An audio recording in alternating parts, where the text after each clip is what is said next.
गुरवे गौरचन्द्राय राधिकायै तदालये कृष्णाय कृष्णभक्ताय तद्भक्ताय नमो नमः। वन्दे अहं श्रीगुरो श्रीयुतपदकमलं श्रीगुरून् वैष्णवांश्च श्रीरूपं साग्रजातं सहगण रघुनाथान्वितं तं सजीवं साद्वैतं सावधूतं परिजनसहितं कृष्णचैतन्यदेवं श्रीराधाकृष्णपादं सहगण ललिता श्रीविशाखान्वितांश्च। नमो विष्णुपादाय कृष्णप्रेष्ठाय भूतले श्रीमते भक्तिवेदान्त स्वामिनिति नामिने। नमस्ते सारस्वते देवे गौरवाणी प्रचारिणे निर्विशेष शून्यवादी पाश्चात्यदेशतारिणे।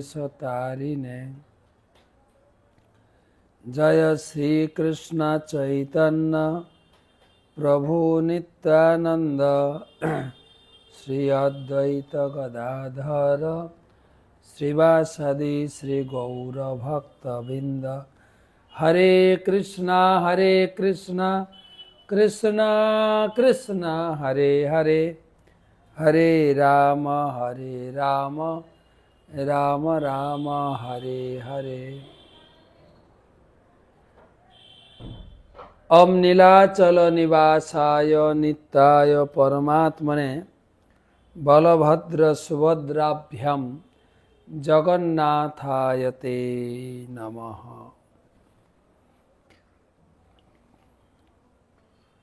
उत्कल धाम पुरुषोत्तम धामे श्री चैतन्य चरितामृत पाठ करे शोनाচ্ছি আপনাদের। গতকালকে গেছে সোনা বেশ, সারা রাত ব্যাপী সোনা বেশ দর্শন। আজকে জগন্নাথের অধর্পণা। তো এবং সন্ধ্যাকালীন ভগবানের কি বলে পহণ্ডি বিজয়, কিন্তু আমি শুনেছি, এখনো পর্যন্ত খবর পাইনি, তবে কালকে হবে পহণ্ডি বিজয় শুনেছি। তো আজকে অধর্পণা দর্শন করলাম, খুব ভালো, অপূর্ব দর্শন জগন্নাথের, তার অহেতুকী কৃপা। তো আমাদের এই হেরা পঞ্চমীর লাস্ট কয়টা শ্লোক পড়ে এই অধ্যায়টা সমাপ্ত করব। রথযাত্রাও সমাপ্ত, এখনো জগন্নাথ রথে রয়েছেন।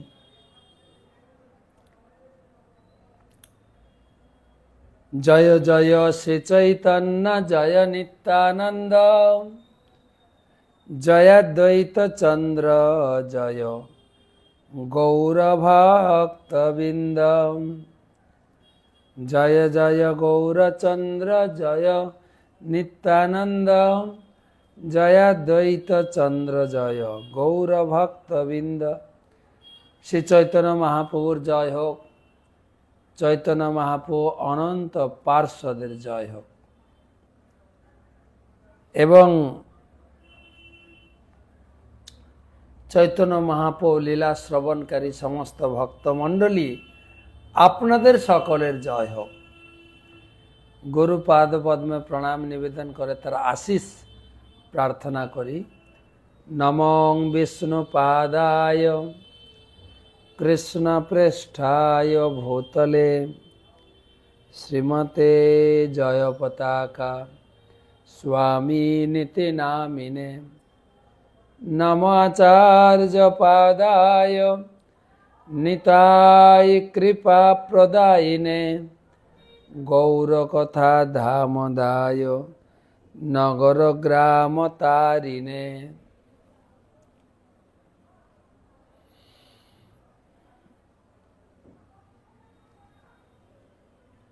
স্বরূপ দামোদর গোস্বামী তিনি মহাপ্রভুকে বিভিন্ন প্রকার মানের প্রকারভেদ, স্ত্রী স্বামীর উপরে অভিমান করে যে মান প্রকাশিত মান, সেই মান নিয়ে আলোচনা মহাপ্রভু সমস্ত ভক্তদের নিয়ে উপস্থিত হয়েছেন লক্ষ্মীর হেরা পঞ্চমী উৎসব দর্শন করার জন্য। বিলাসাদি ভাব ভূষার কহত লক্ষণ, যেই ভাবে রাধা হরে শ্রী গোবিন্দের মন। ভাবের আরো বিভিন্ন অলঙ্কার বিলাস, সেগুলি তুমি বর্ণনা করো, যার মাধ্যমে রাধারানী কিভাবে তার বিলাস ভাবের দ্বারা গোবিন্দকে বশীভূত করেছেন। তবে তো স্বরূপ গোসাই কহিতে লাগিলা, শুনি প্রভুর ভক্তগণ মহা সুখ পাইলা। রাধা বসিয়াছে আমি বৃন্দাবনে যাই, তাহা যদি আচম্বিতে কৃষ্ণ দর্শন পায়। বসে থেকে অথবা বৃন্দাবন যাওয়ার সময় শ্রীমতী রাধারানী যদি আচম্বিতে কৃষ্ণের দর্শন পান, দেখিতে নানা ভাব হয় বিলক্ষণ, সেই বৈলক্ষণের নাম বিলাসভূষণ।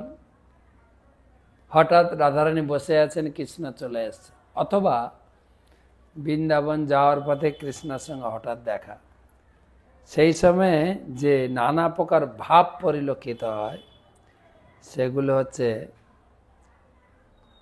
বিলাস ভাব। এটা শ্লোক উত্থাপন করা হয়েছে উজ্জ্বল নীলমণি গ্রন্থ থেকে। গতিস্থানা সনাদীনাম মুখ নেত্রাদি কর্মণাম তৎকালিকন্ত বৈশিষ্ট্যম বিলাস প্রিয় সঙ্গজম। প্রিয় সঙ্গ থেকে উৎপন্ন, প্রিয় সঙ্গ স্থানে গমন, অবস্থিতি ইত্যাদি এবং মুখনেত্রাদি অঙ্গের সেই সময় যে বৈশিষ্ট্য উদিত হয় তাকে বিলাস বলে।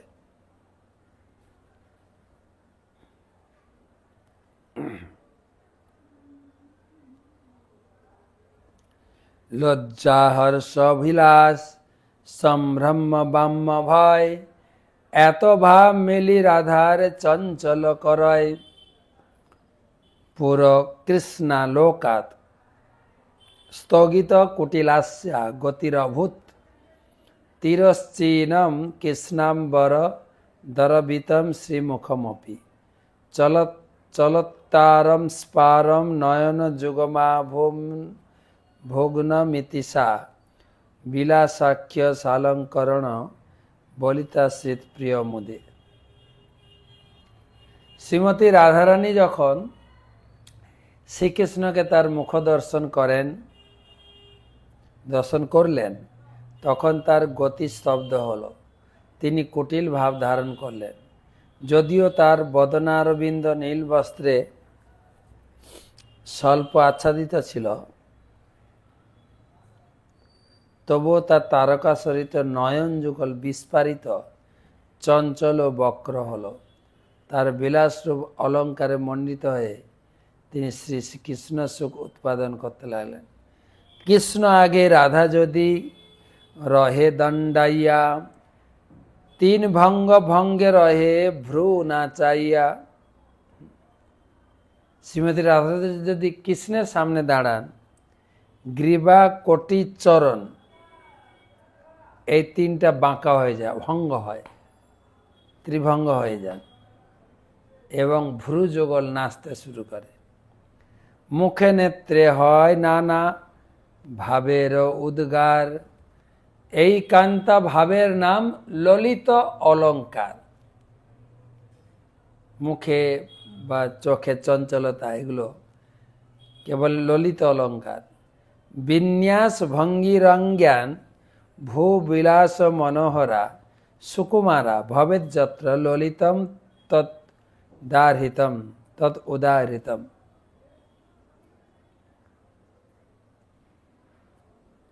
যখন অঙ্গের বিন্যাস ভঙ্গি ভূবিলাস মনোহর ও সুকুমার, তাকে ললিত অলঙ্কার বলা হয়। ললিত ভূষিত রাধা দেখে যদি কৃষ্ণ, দুহে দুহা মিলিবারে হয় ন সতৃষ্ণ। রাধারানী যখন কৃষ্ণের সামনে আসেন, দুজন দুজনকে মিলিত হওয়ার জন্য চেষ্টা করেন। একটা শ্লোক, হ্রিয়া তির্যক গ্রীবা চরণ কোটি ভঙ্গি সুমধুরা চলচ্চিল্লি বল্লি দলিত রতিনাথর্জিত ধনু প্রিয় প্রেমোল্লাসলিত ললিতা লালিত তনু প্রিয়া প্রীত্যই শাসি দুদিত ললিতাঙ্কৃতাঞ্জিতা। শ্রীকৃষ্ণের প্রীতিবর্ধন করার জন্য রাধিকা যখন ললিত অলঙ্কারে ভূষিতা হয়েছিলেন, তখন লজ্জায় তার গ্রীবার বক্রভাব, চরণ ও কোটির সুমধুর ভঙ্গি, ভ্রূলতার চাঞ্চল্যে কামদেবের তেজস্বী ধনুরও পরাজয় হয় এবং প্রিয়তমের প্রতি প্রেমোল্লাস উল্লসিত ললিতভাবে তার শ্রীঅঙ্গ পুষ্ট হয়। গোবিন্দ লীলামৃত থেকে।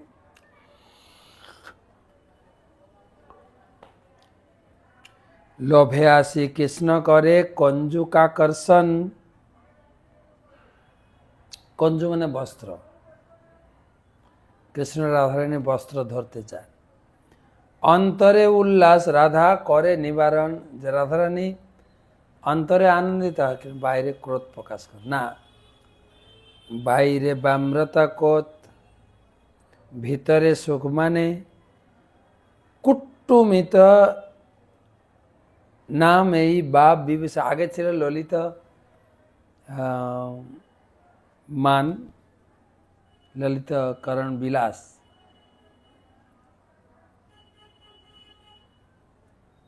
ললিত অলঙ্কার, এখন কুট্টমিত অলঙ্কার।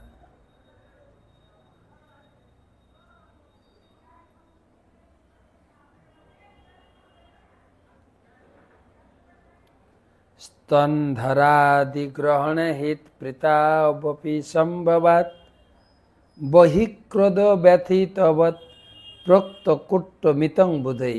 কঞ্জুলি ও মুখবস্ত্র সময়ে হৃদয় প্রফুল্লিত হলো সম্ভ্রম ক্রমে বাইরে ব্যথিতের মতো ক্রোধ লক্ষণকে কুট্টমিত বলে। কৃষ্ণ বাঞ্ছা পূর্ণ হয় করে পানিরোধ। অন্তরে আনন্দ রাধা, বাইরে বাম্য ক্রোধ। যদিও শ্রীমতী রাধারানী হাত দিয়ে শ্রীকৃষ্ণকে বাধা দেওয়ার চেষ্টা করেন, কিন্তু অন্তরে তিনি ভাবেন শ্রীকৃষ্ণের বাঞ্ছা পূর্ণ হোক। এইভাবে অন্তরে আনন্দিত হলেও রাধারানী বাইরে বাম্য ক্রোধ প্রকাশ করেন। ব্যথা পাইয়া করে যেন শুষ্ক রোদন, ঈষৎ হাসিয়া করে কৃষ্ণের ভৎসন। কখনো কখনো শুষ্ক রোদন করতেন, মানে চোখে জল আসতো না, যেন তিনি ব্যথিত পেয়েছেন। আবার তিনি হেসে আবার কৃষ্ণের ভৎসনা করতেন। প্রাণী রোধমবি রোধিত বাঞ্ছম ভৎসনাশ্চ মধুর স্মৃতি গর্ভা মাধবস্য কুরুতে করভরু হারি শুষ্ক রোদিতঞ্চ মুখে অপি। শ্রীকৃষ্ণ যখন তার হস্ত দ্বারা তার শ্রীঅঙ্গ স্পর্শ করতে চান, তখন রাধা তাকে বাধা দেওয়ার ইচ্ছা না থাকলেও করুভরু শ্রীমতী রাধারানী তাকে বাধা দিয়ে মধুর স্মিতহাস্যে ভর্ৎসনা করতেন এবং ক্রন্দন করার ভাব করতেন। এই মতো আর সব ভাব বিভূষণ, যাহাতে ভূষিত রাধা হরে কৃষ্ণের মন। অনন্ত কৃষ্ণের লীলা না যায় বর্ণন, আপনে বর্ণনে যদি সহস্র বদন। শ্রীবাস হাসিয়া কহে, শুনো দামোদর, আমার লক্ষ্মীর দেখে সম্পত্তি বিস্তর। শ্রীবাস হচ্ছে তো নারদ মুনি, সে তো নারায়ণের ভক্ত, তার লক্ষ্মী হচ্ছে তার সম্পত্তি। বলছে, দেখেছো আমার লক্ষ্মীর কত জোর, বৃন্দাবনের সম্পদ দেখো, পুষ্প কিশলয়, গিরিধাতু ছিকি পিচ্ছ গুঞ্জা ফলময়। বৃন্দাবনে তো কেবল ফল মূল কিশলয় গিরিধাতু ছিকি পিচ্ছ গুঞ্জা ফল। বৃন্দাবন দেখিবারে গেলা জগন্নাথ, শুনি লক্ষ্মী দেবীর মনে হইল আসোয়াত। যদিও জগন্নাথ বৃন্দাবন দর্শনের জন্য আকুলিত হয়েছিলেন, কিন্তু লক্ষ্মী দেবী অস্বস্তি এবং চাঞ্চল্য অনুভব করেছেন। কেন? এত সম্পত্তি ছাড়ি কেনে গেলা বৃন্দাবন, তারে হাস্য করিতে লক্ষ্মী করিলা সাথে। শ্রীবাস বলে যাচ্ছে, বুঝেছ, বৃন্দাবনের পরিপাটি লক্ষ্মী কিরকম দেখিয়ে দিল। তো স্বরূপ দামোদরকে বলছেন শ্রীবাস ঠাকুর। স্বরূপ দামোদর হচ্ছেন কি বলা যায় বৃন্দাবনের ভাবে, আর শ্রীবাস হচ্ছেন বৈকুণ্ঠ লক্ষ্মীর ভাবে। তোমার ঠাকুর দেখো এত সম্পত্তি ছাড়ি, ফল মূল পত্র ফল মূল লোভে গেলা পুষ্প বাড়ি। এই কর্ম করে তা কাহা বিদগ্ধ শিরোমণি, লক্ষ্মীর অগ্রতে যেন প্রভুর দেহ আনি।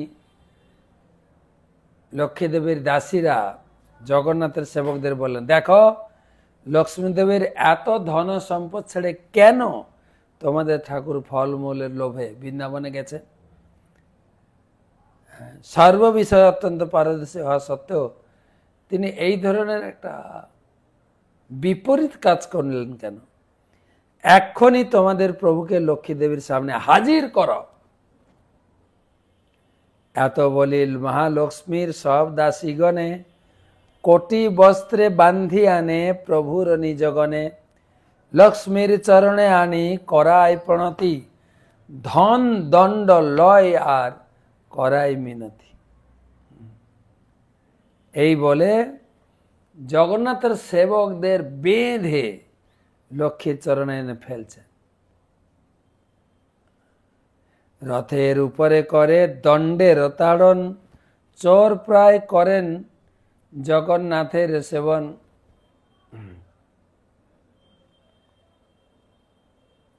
আর রথটাকে ভাঙাভাঙি শুরু করেছে, যেন এই জগন্নাথের পূজারীরা কিছু চুরি টুরি করে বড় কিছু দোষ করে বসেছেন, এরকম ভাব।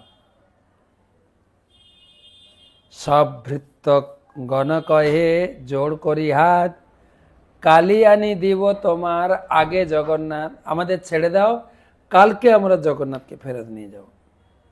তবে শান্ত হয়ে লক্ষ্মী যায় নিজ ঘরে, আমার লক্ষ্মীর সম্পদ বাক্য গোচরে। বুঝতে পারছো আমাদের লক্ষ্মীর সম্পদ কত?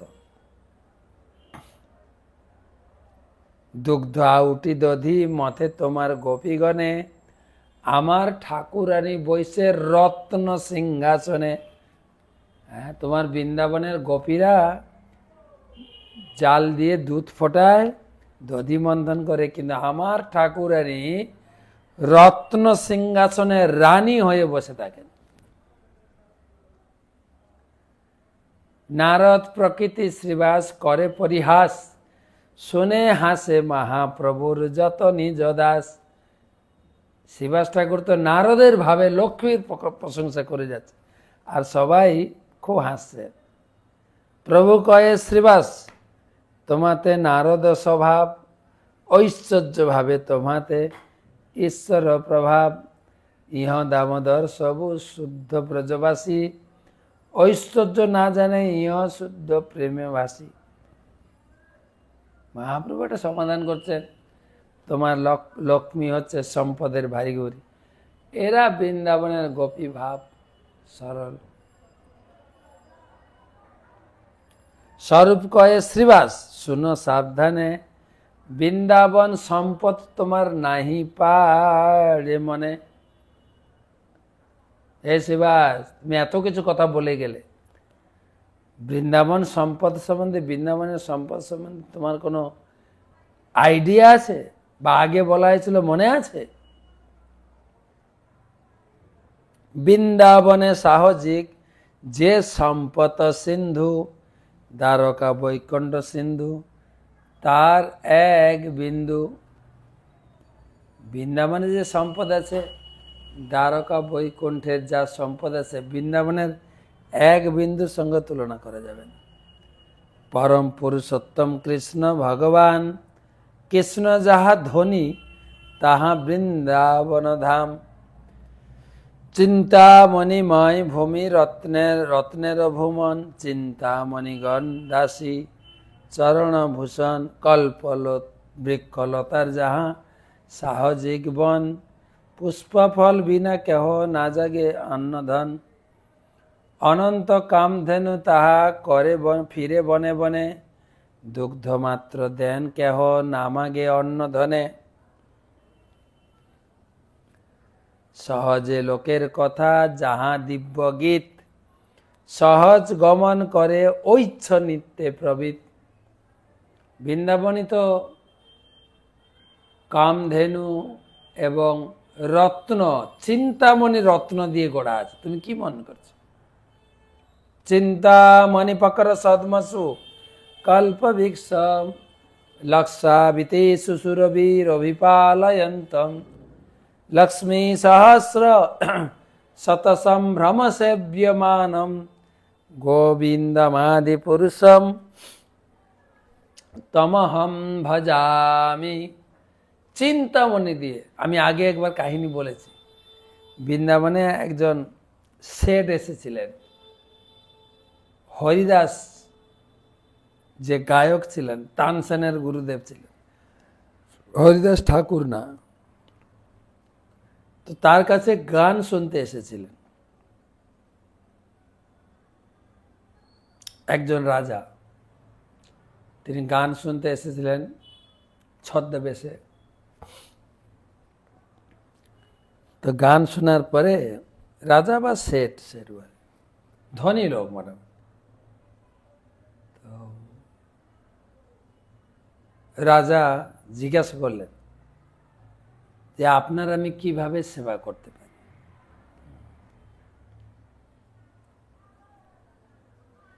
তো সেই ধনী বণিকটি হরিদাস মাহান্তের চরণে পড়ে বললেন, আমি আপনার এই বৃন্দাবনে কিছু সেবা করতে চাই, আমাকে কিছু সেবার অধিকার প্রদান করুন। তখন সে হরিদাস বাবা বললেন, আরে তুমি কি সেবা করো? বৃন্দাবন চিন্তামণি ধাম, তুমি জড় চক্ষু দিয়ে জড় হাত দিয়ে কি সেবা করো? এ খুব অনুনয় বিনয় করতে লাগলো, আপনি যেভাবে হোক আমাকে কৃপা করুন, আমি কিছু আপনার সেবা করব। তো তখন হরিদাস বাবাজির একটু ইচ্ছা হলো, ঠিক আছে, এর হৃদয়ে আমি বৃন্দাবনের স্বরূপ প্রকাশ করাবো। তখন বললেন, একটা কাজ করো, বৃন্দাবনের যে কেসি ঘাট আছে না, ওই যে যমুনার ঘাট বাঁধানো আছে বিভিন্ন সিঁড়ি, তো একটা সিঁড়ির একটা পাথরের কোনা ভেঙে গেছে, তুমি ওটাকে মেরামতি করে দাও। তো এ বলছেন মাত্র এইটুকু সেবা? বলছে হ্যাঁ, এইটুকু করো। বলছে আমি হচ্ছি রাজা, আমি কিছু আরো বেশি সেবার সুযোগ খুঁজছিলাম। তখন সে সাধু বাবা বলছেন যে আমিও কিছু সেবা করতে চাই। তো তখন বলেছেন, ওই কেসি ঘাটে যে সিঁড়ি বাঁধানো আছে, একটা পাথরের এক কোনা ভেঙে গেছে, তুমি ছাড়িয়ে যাও। আর একে দিব্য চক্ষু দিয়েছেন হরিদাস মাহান্ত। গিয়ে যখন দেখছেন, সেই চোখ দিয়ে সারা বৃন্দাবন থেকে রত্ন পাথরে মুড়ে দেওয়া আছে, এরকম। আর যে সিঁড়িগুলো মণিমাণিক্য রত্ন দিয়ে বাঁধানো, তো একটা কোনা ভেঙে গেছে, সেটা সারাতে গেলে রাজা চিন্তা করছেন আমার ভান্ডারে যত সম্পদ আছে তার বিনিময়ে এটা আমি বানাতে পারবো না, কেন এটা চিন্তামণি। এখানে সেটাই বলা আছে, প্রভুপাদ কোট করেছেন যে চিন্তামণি দিয়ে তৈরি, চিন্তামণিময় ভূমি রত্নের ভ্রমণ, চিন্তামণিগণ দাসী চরণভূষণ। আর কি, অনন্ত কামধেনু দ্বারা বৃন্দাবন ভূষিত। আর সেই বৃন্দাবনের মধ্যে এবারে 2-4 জনের সঙ্গে যদি কথাবার্তা হয় সেটা হয়ে যাবে বৈষ্ণব গীত। আর যদি এমনি হাঁটাহাঁটি করে নৃত্যের মতো। আর সর্বত্র জল যাহা অমৃত সমান, চিদানন্দ জ্যোতি সাধ্য তার মূর্তি। আর বৃন্দাবনের জল সব অমৃত তুল্য, অমৃত। লক্ষ্মী যিনি গুণ যাহা লক্ষ্মীর সমাজ, কৃষ্ণ বংশী করে যাহা প্রিয় সখী কাজ। সেখানকার গোপিকারা হচ্ছেন মহালক্ষ্মী, আর বৈকুণ্ঠের লক্ষ্মী অনেক গুণ আছে।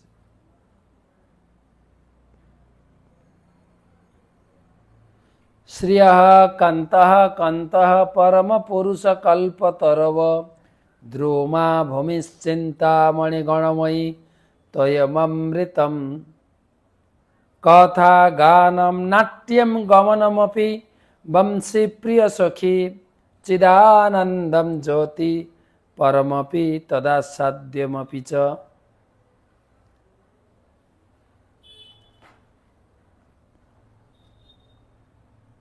বলা হচ্ছে ব্রজগোপিকারা হচ্ছেন লক্ষ্মী দেবী, বৃন্দাবনের ভোক্তা পরমেশ্বর ভগবান শ্রীকৃষ্ণ।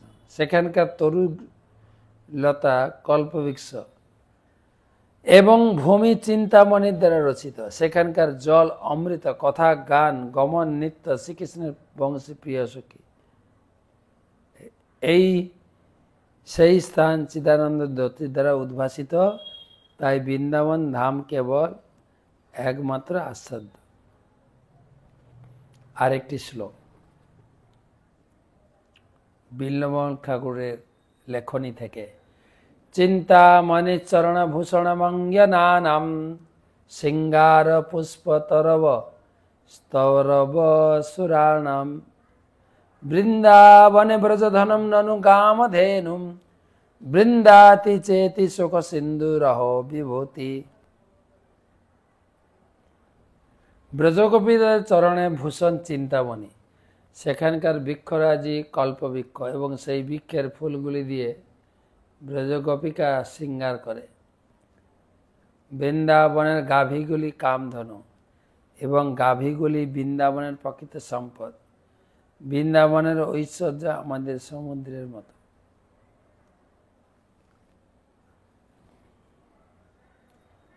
শুনি প্রেমাবশে নিত্য করে শ্রীনিবাস, কক্ষতালি বাজায় করে অট্ট অট্টহাস।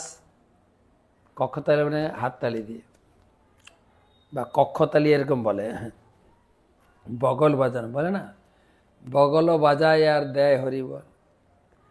রাধার শুদ্ধ রস প্রভু আবেশে শুনিল, সেই রসাবেশে প্রভু নিত্যারম্ভিল। রসাবেশে প্রভুর নিত্য স্বরূপের গান, বল বল বল বল বল বল বলি প্রভু পাতে নিজ কান। ব্রজরস গীত শুনি প্রেম উথলিল, পুরুষোত্তম গ্রাম প্রভু প্রেমে ভাসাইল। লক্ষ্মী দেবী যথাকালে গেলা নিজ ঘর, প্রভু নিত্য করে হইলা তৃতীয় প্রহর। দ্বিতীয় পরে লক্ষ্মী দেবী ঘরে চলে গেছেন, আর তারপরে মহাপ্রভুর নৃত্য শুরু হয়েছে। চারি সম্প্রদায় গান করি বহু শ্রান্ত কইল, মহাপ্রভুর প্রেমাবেশ দ্বিগুণ বাড়িল। চারি সম্প্রদায়কে যে যা নিয়ে এসেছিলেন ফেরত নিয়ে যেতে হবে, আর এদিকে সবাইকে নিয়ে মহাপ্রভু নৃত্য শুরু করেছে। রাধা প্রেমা বেশে প্রভু হইলা সেই মূর্তি, নিত্যানন্দ দূরে রহি করিলেন স্তুতি। মহাপ্রভু রাধা ভাবে মূর্তি ধারণ করে তিনি ভাবের আবেশে নাচছেন, আর নিত্যানন্দবাবু দূর থেকে দেখছে।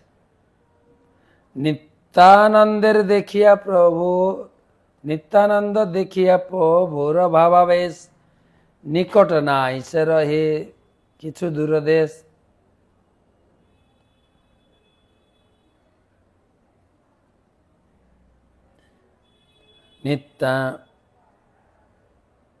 নিত্যানন্দ বিনা প্রভুকে ধরে কোনজন, প্রভুর আবেশে না যায় না রহে কীর্তন। ভঙ্গি করি স্বরূপ সবার শ্রম জানাইল, ভক্তগণের শ্রম দেখি প্রভুর বাহ্য হইল। ভক্তরা যেহেতু ক্লান্ত হয়ে পড়েছেন, মহাপ্রভু তখন সম্বরণ করলেন। সব ভক্ত লইয়া প্রভু গেল পুষ্পোদ্যানে, বিশ্রাম করিয়া কইলা মাধ্যাহ্নিক স্নানে। আবার মহাপ্রভু নাচতে নাচতে আবার বাগানে গেছেন বিশ্রাম নিতে, আর সেখানে এবারে মধ্যাহ্ন প্রসাদ হবে। প্রসাদ, নাচো আর প্রসাদ। জগন্নাথের প্রসাদ আইল বহু উপহার, লক্ষ্মীর প্রসাদ আইল বিবিধ প্রকার। জগন্নাথের এবং লক্ষ্মী দেবীর প্রসাদ, অনেক প্রকারের প্রসাদ। সভা লইয়া নানা রঙ্গে করিলা ভোজন, সন্ধ্যা স্নান করি কইল জগন্নাথ দর্শন। জগন্নাথ দেখি করেন নর্তন কীর্তন, নরেন্দ্রে জল ক্রীড়া করে লইয়া ভক্তগণ। উদ্যানে আসিয়া কইল বন ভোজন, এই মতো ক্রীড়া কইল প্রভু অষ্টদিন। প্রতিদিন মহাপ্রভু ভগবানের সামনে নৃত্য করতেন, আর বসে সকলকে নিয়ে তিনি প্রসাদ পেতেন। আর দিনে জগন্নাথ ভিতর বিজয়, রথে চড়ি জগন্নাথ চলে নীলাচল। এবারে রথ ফেরত আসবে। কি বলে, হেরা পঞ্চমী হয়ে গেছে, 8 দিন পেরিয়ে গেছে, আজকে 9 দিনের দিন ফেরত আসবে। যদিও পরশু দিন রথ ফেরত এসে গেছে, কিন্তু পুরীতে জগন্নাথ এখনো রথে আছে, সেই জন্য আমাদের ক্লাসও চলছে। পূর্ববৎ কইল প্রভু লইয়া ভক্তগণ, পরম আনন্দ করেন নর্তন কীর্তন। জগন্নাথের পুনঃ পাণ্ডু বিজয় হইল, এক গুটি পট্ট ডরি তাহাতে উঠি গেল। তো জগন্নাথের পাণ্ডু বিজয় হলো, এবং একটা পাণ্ডু বিজয়ের সময় বালিশ রাখা হয় না, একটা ফেটে তুলা উঠছে। পাণ্ডু বিজয়ের তুলি ফাটি ফুটি যায়, জগন্নাথের ভরে তুলা উড়িয়া পলায়। কুলিং গ্রামে নামানন্দ সত্যরাজ খান, তারে আজ্ঞা দিল প্রভু করিয়া সমান। এই পট্ট ডরির তুমি হও মহাজন, প্রতি বৎসর আনিবা ডরি করিয়া নির্মাণ। কুলুম গ্রামে রামানন্দ বসু কে মহাপ্রভু আজ্ঞা দিলেন। রামানন্দ বসু ও সত্যরাজ খানকে আদেশ করলেন, তোমরা সত্যরাজ খান আর রামানন্দ বসু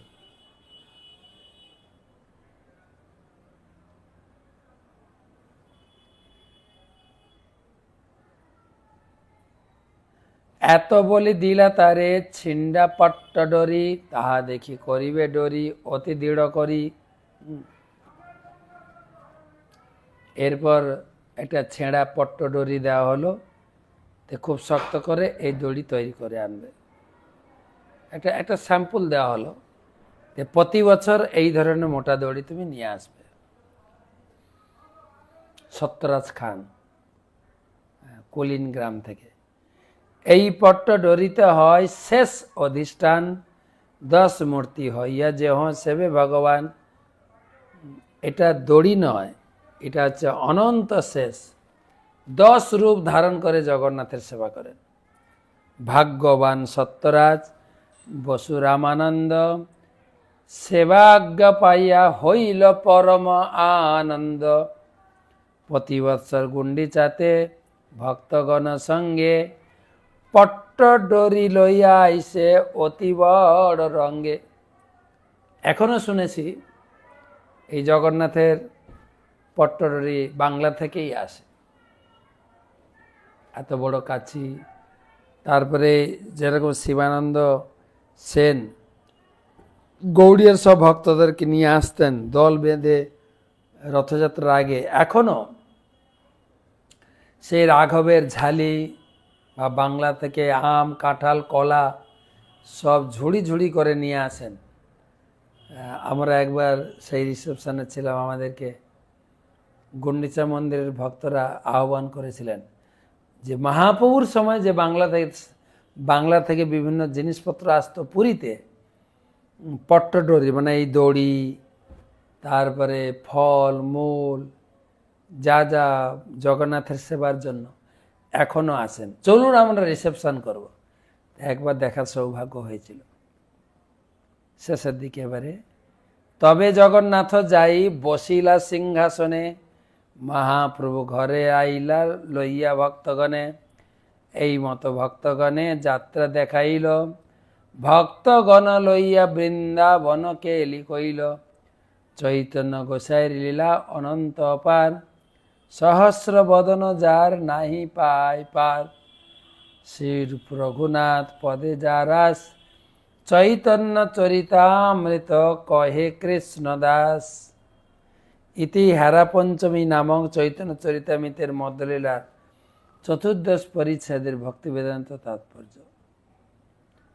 তো হেরা পঞ্চমী লীলা, রথযাত্রা সব অনুষ্ঠান শেষ হলো, এবারে চাতুর্মাস শুরু। চাতুর্মাস আমরা কাল থেকে আবার ভাগবত শুরু করবো, সে জড় ভরতের কাহিনী। একটা প্রশ্ন ছিল,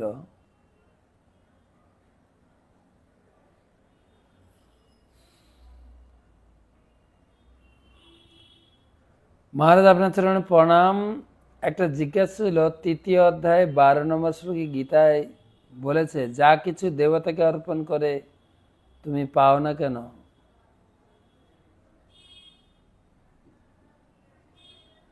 তার চোর, অর্থাৎ দেবতাদেরকে অর্পণ না করলে চোর। কেননা আচ্ছা, ভগবান আবার বলেছেন পত্র পুষ্প ফল জল ভগবানকে নিবেদন করো। এই দুরকম কথা, দেবতাদেরকে নিবেদন করব না ভগবানকে নিবেদন করব। ভালো করে জিনিসটা বুঝতে হবে। কিন্তু যারা ভগবানের ভক্ত ভগবানকে নিবেদন করে খাবেন, কিন্তু যারা ভগবানের সরাসরি পুজো করে না তাদের সকলকে দেব দেবীকে নিবেদন করে খেতে হবে। কেন? দেব দেবীরা সাপ্লাই দিচ্ছে, কিন্তু ভক্ত জানে যে আলটিমেট ভগবান সাপ্লাই দিচ্ছে। গীতায় ভগবান নিজে বলেছেন, মইতে বিহিতান হিতান, আমি তাদেরকে দিই, তারা জনগণকে দেয়। তাই যজ্ঞাশিষ্ট সিনসন্ত মুচ্চন্তে সর্বকিল্লিশ। তাই আমার ভক্তরা কেবল আমাকে নিবেদন করে সেই প্রসাদ দেবতাদেরকে নিবেদন করবে, মহাপ্রসাদ তবে খাবে। যেরকম আমরা পুরীতে আছি, পুরীর যে মহাপ্রসাদ, ভোগ লাগানোর আগে ভোগ, জগন্নাথকে যখন ভোগ লাগানো হয় মহাপ্রসাদ, তারপরে সেই প্রসাদ যাবে বিমলা দেবীর কাছে। এবং একজন পান্ডা জগন্নাথের ভোগ হয়ে গেলে এটা কাঁসর বাজিয়ে বাজিয়ে খবর দেন, জগন্নাথের ভোগ হয়ে গেছে, সবাই এখন প্রসাদ পেতে বসুন। তবে সেই প্রসাদ বাজারে যায়, তখন বলা হয় মহাপ্রসাদ। তো মহাপ্রসাদ কেবল জগন্নাথের হয়। আর আমরা দেখি পাড়া গ্রামে একটু খিচুড়ি বানিয়ে বিলি করলেই প্রসাদ বলে। সরস্বতী পুজোতে খিচুড়ি বানাচ্ছে বিলি করছেন, সেখানে কোনো সরস্বতীকে না কৃষ্ণকে কাউকে ভোগ লাগাচ্ছে না। লোকে জানে যে খিচুড়ি হলেই প্রসাদ, না না ওরকম না, ভোগ লাগাতে হবে। তো তাই ভগবানের ভক্তরা ভগবানকে ভোগ দিয়ে খাবে, সাধারণ লোকে যারা ভগবানকে সরাসরি পুজো করে না তারা দেবদেবীকে ভোগ লাগিয়ে খাবে। তাই এই সমস্ত জিনিস, শাক সবজি ফলমূল, কোনো আমিষ জাতীয় জিনিস দেবদেবী এবং ভগবানকেও ভোগ লাগাবেন না। তো আজকে এই পর্যন্ত রাখি। জয় জগন্নাথ, শুভরাত্রি।